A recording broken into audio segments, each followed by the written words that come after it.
जोंनि ख्रीष्ट सिबियारि जोंनि मानगोनां आइ आफा रायजो राजानिसिम मोनसे भुवा माने अपप्रचार प्रपागान्डा नेरेटिभ तैयार खालामनानै दिनै राजनीतिक दोलोफ्रा मेनलि माने जोङो नुनायाव दिनै माने BPF बा हाग्रामा महिलारि बिथांमोननि टीमा प्रचार खालामबाय थादों।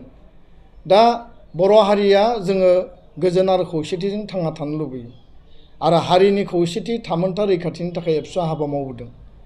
बे बिथिङाव जोङो क्लियारलि बुंगोन बर' हारि हिसाबै एक मोनसे, नाथाय धोरोम हिसाबै जों गुबुन गुबुन धोरोमखौ फोथायो। बाथौ धोरोमानो जा, गुदि बाथौआनो जा, बा नोङो ब्रह्म धोरोम बा ख्रीष्ट धोरोम बा नोङो सतसंगी गोबां धोरोमाव दङ।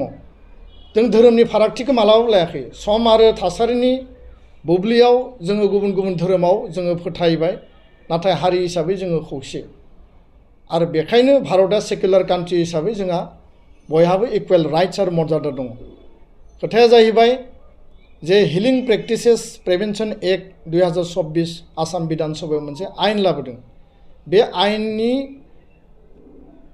बाथ्राफोरखौ लानानै जोंनि ख्रिस्टियान क'अर्डिनेशन कमिटि मानगोनां बिथांमोननि जे दैदेनगिरि बा गोबां ख्रिस्टियान जिखिनि डेनोमिनेशननि आफादफोर दङ, बिथांमोननियाव मोनसे दुखु मोननाय बा बिथांमोननियाव मोनसे खुद्रिसारनाय, बे जि मोनसे हिलिं प्रेक्टिसेस बेखौ लानानै आल'सना बिल'सना जादों आरो आर'जनिबो हाबाफारि जायगा जायगा जादों। बे बाथ्राखौ जों मिथिनानै जोंनिफ्रायबो गुबुन गुबुन लेयाराव रायलायनाय जादों आरो बुजिनो नाजादों हिलिं प्रेक्टिसेस एक्टआव आसलते मा दङ।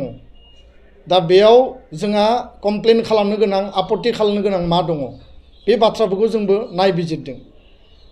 बिधान सभायाव जेला बे बिलखौ पास खालामो, बेयाव डिबेट आरो आर्गुमेन्ट जादों MLA फोरनि गेजेराव आरो गिबि मन्त्रि डक्टर हिमन्त बिश्व शर्माया स्पष्टीकरण होदों।